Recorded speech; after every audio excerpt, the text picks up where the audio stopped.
Hi everyone, this is Dr. Rukmani Choudhary and you are watching Dr. Rukmani's Health Update.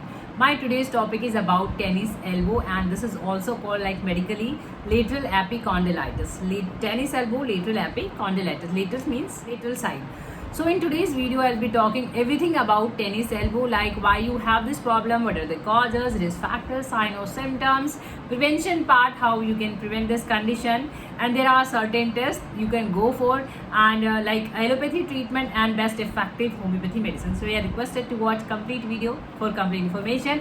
If you're watching first time, please like, share and subscribe my channel for the further notification. So let's begin. Tennis elbow. So the word is taken from obviously the sports tennis, and elbow is part of your arm. So tennis elbow is like kind of inflammation in your elbow region, and that is for a particular tendon, and tendons are like they connect your bones to your muscles. So these are the certain kind of tear, we can say certain kind of injuries and inflammation in your tendons, and that can cause like pain, weakness in your like arm, forearm. So see, it doesn't necessarily that even after playing tennis you are having this problem. No, only 5% cases are seen that they play tennis. Otherwise this can also happen after any kind of repetitive movements. This can be related with your job, your profile, your work, and any kind of a sports activities. Causes, or is there any kind of risk factors, and what are the age brackets that people fall? See, 30 to 50 is the age bracket that the people have tendency to have this, and there are like kind of sports like a squash, tennis, and the anything that uses your wrist and your elbow, like repetitive movements of your wrist and elbow. So anything that requires, this can be carpenter, this can be your car work, this can be the painting, this can be playing certain kind of musical instrument. I know symptoms part like pain. So pain is the main characteristics, that you have pain, and initially there is a pain like while doing nothing. It's like kind of ache, and with the time it increases, means once you start even movement you have the pain, and at times this is a constant pain. So at times you have pain while doing nothing, at times while working, while doing something, and at times this is constant. So pain is the main characteristics, and at times there can be swelling and stiffness, and obviously there's a difficulty of lifting certain things. And at times pain even radiates to your forearm and your wrist. Radiation of the pain, like a diagnosis part. So diagnosis can be based on your symptomatic collection, like what all symptom are you having, and diagnosis is also confirmed by doing certain movement test. Your doctor asked to do certain kind of movement, so it is confirmed by those movements whether you are able to do or not. So your symptomatic collection, your past history, your job history, your work profile, that what kind of job and profile you have, is there any frequent uses of your elbow, the frequent repetition movements history is there or not. There are tests like EMG. These tests are not usually done because diagnosis is confirmed by the physical examination and your symptomatic collection and your history.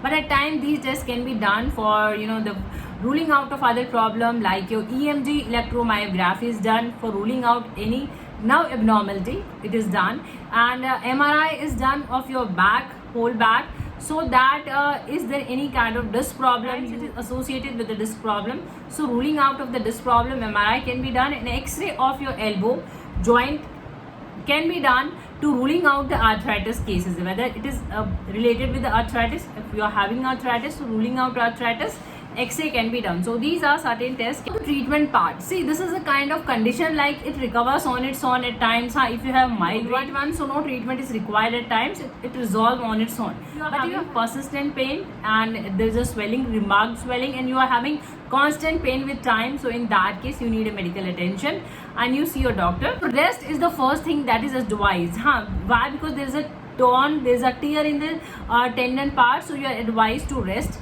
so that the healing can happen. And advice, and icing is advised again. So you can do icing, but that is multiple times, several times in a day, so that swelling is reduced and obviously the pain is reduced.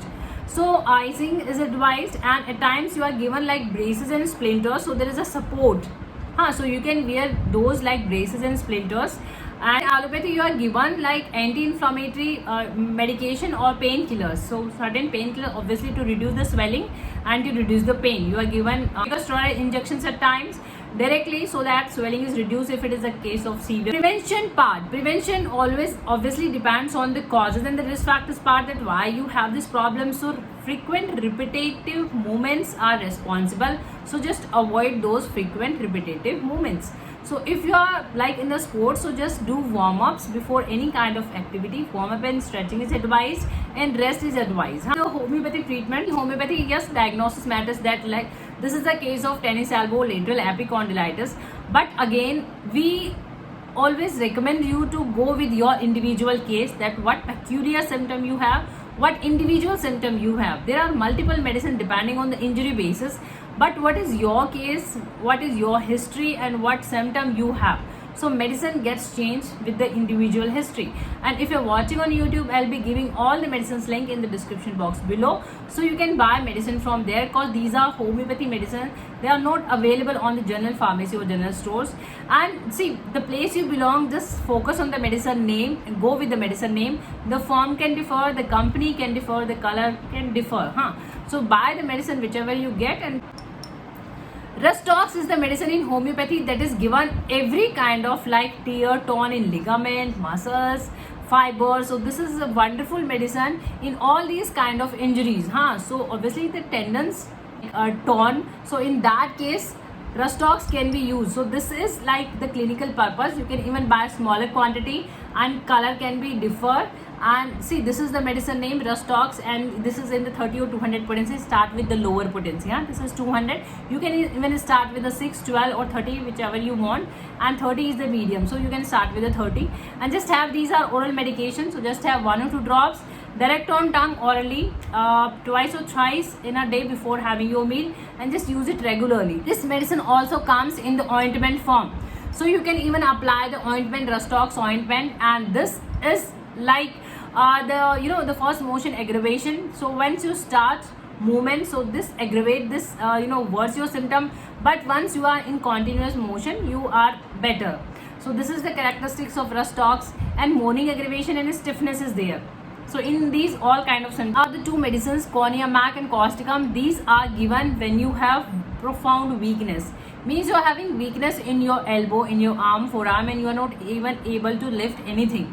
So in these kind of cases, you can use Cornea Mac and Causticum, both the medicine at the gap of 5 minutes, 1 or 2 drops from the one medicine and 1 or 2 drops from the other medicine at the gap of 5 or 10 minutes. And just use these medicine like 2 or 3 times in a day, and before having your meal. 2, 3 or 4 weeks it goes. Like once you start feeling better, you can taper down, decrease the medicine dose. Pretty common in injury cases when there is an internal injury. So internal injury means there is no laceration, no cutting. This is like internal injury, inflammation, and there's a swelling, soreness, bruising. So in these kind of symptoms, you can use Arnica montana. Arnica montana, again 1 or 2 drops twice or thrice before having your meal, and just use it like again twice or thrice. Even ointment arnica, this also comes in the ointment form, is on the cream form, so you can apply. If it is in the spray form, you can use even a spray form, ointment form, all the formula. Chamomilla is the medicine in homeopathy that is known for its acute painkiller in homeopathy. So you can use chamomilla once you have severe, means there is a pain, you're having constant pain. So in that case, chamomilla can be used 1 or 2 drops orally. These all are the oral form of the medicine. Spicata is there, brownia is there, there guaiacum is there. 6. So R46 is given. See, this forearms. So for forearm purpose means you are having elbow and forearm and the wrist pain. So this is very effective medicine in these kind of symptoms. The drop form. So you can use like 5 or 10 drops in some lukewarm water and just have it before having your meal twice or thrice in a day. Start with the lower dose. This is again very effective when you have rheumatism or you are having soreness in your complete forearm. If it is descending downwards in your arms and wrists, in that case you can use this medicine. And all the medicines links are given in the description box below, so you can buy medicine from there and you can start. This video can give you some amount of help. If you find this video knowledgeable, informative, please like, share and subscribe my channel. Press the bell icon to get notified. Keep watching, supporting. Thank you for your time. Thank you so much. Thank you.